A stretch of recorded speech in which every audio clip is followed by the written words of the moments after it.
সবচেয়ে নির্লজ্জ একটি বিষয় আমরা এখানে দেখি যে যখন হাসপাতালে রোগী ভর্তি হতে গেল সেইখানে চিকিৎসা পাওয়ার কথা, কিন্তু সেই হাসপাতালের ভিতরে এই ভিডিওতে আপনারা দেখতে পাচ্ছেন যে হাসপাতালের ভিতরে কিভাবে মুহুর্মুহুভাবে তারা আক্রমণ করছে।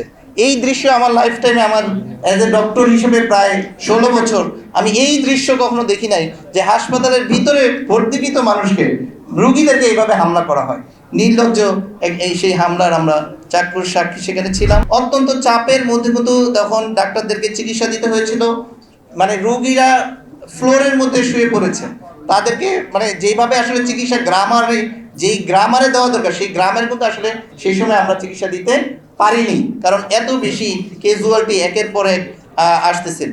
এরপর আমরা দেখি যে শুধুমাত্র কি চিকিৎসকরাই ছিল, আমাদের মেডিকেল স্টুডেন্টরা, আমাদের কোমলমতি ছাত্রছাত্রীরা, তারাও কিন্তু তখন তাদের ক্লাসরুম ছেড়ে তারা রাস্তায় চলে আসছে।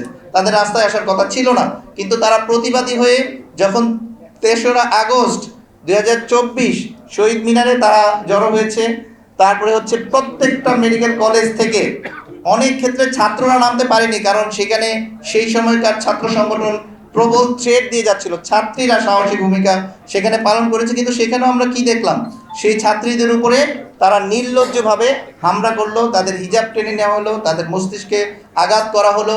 সবচেয়ে নির্লজ্জ একটি বিষয় আমরা এখানে দেখি যে যখন হাসপাতালে রোগী ভর্তি হতে গেল সেইখানে চিকিৎসা পাওয়ার কথা, কিন্তু সেই হাসপাতালের ভিতরে এই ভিডিওতে আপনারা দেখতে পাচ্ছেন যে হাসপাতালের ভিতরে কিভাবে মুহুর্মুহুভাবে তারা আক্রমণ করছে। এই দৃশ্য আমার লাইফ টাইমে, আমার অ্যাজ এ ডক্টর হিসেবে প্রায় 16 বছর আমি এই দৃশ্য কখনো দেখি নাই যে হাসপাতালের ভিতরে ভর্তিকৃত মানুষকে, রুগীদেরকে এইভাবে হামলা করা হয়। নির্লজ্জ এই সেই হামলার আমরা চাক্ষুষ সাক্ষী সেখানে ছিলাম। 5 তারিখ যখন আসলো, আমরা জুলাই বিপ্লব সাধিত হলো, আমরা একটি বিপ্লব পেলাম যে তারা অনেক পরিকল্পনা করেছিল, তারা এখানেই পরাজিত হয়েছিল। সেই জিনিসটা পরবর্তীতে আমাদের কিন্তু অন্তর্বর্তীকালীন সরকার প্রধান উপদেষ্টা উনিও চিকিৎসকদের ভূমিকায় স্বীকার করেছেন এবং বলেছেন চিকিৎসকরা জুলাই গণঅভ্যুত্থানের অন্যতম নায়ক। এবং পরবর্তীতে সমকালেও এসেছে যে হাসপাতালে ছিল তাদের রাজপথ, এইগুলো আমাদের ডকুমেন্টেড হয়েছে। এবং জুলাই পরবর্তী সময়ের সবচেয়ে ইম্পর্টেন্ট যে কাজটা, সেইটা কিন্তু আমরা বুঝতে পেরেছিলাম, আমাদের নেতৃবৃন্দ বুঝতে পেরেছিল। গণ অভ্যুত্থান পরবর্তী বাংলাদেশের সর্বোচ্চ গুরুত্ব পেয়েছিল জুলাই যোদ্ধাদের সম্মান, চিকিৎসা সেবা এবং পুনর্বাসন।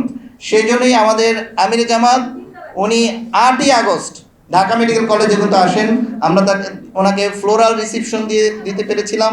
এবং উনি এসে সবার আগে সেই যোদ্ধাহত যারা ঢাকা মেডিকেল কলেজ নিটোরে ভর্তি ছিলেন তাদেরকে দেখার জন্য, তাদের খোঁজ খবর নেওয়ার জন্য, চিকিৎসা ঠিক মতো হচ্ছে কিনা তাদের যথাযথ সম্মান মর্যাদা দেওয়ার জন্য সেখানে গিয়েছিলেন। সেখানে এনডিএফ এর চিকিৎসক বৃন্দ সর্বোচ্চভাবে সেখানে আমরা উপস্থিত ছিলাম।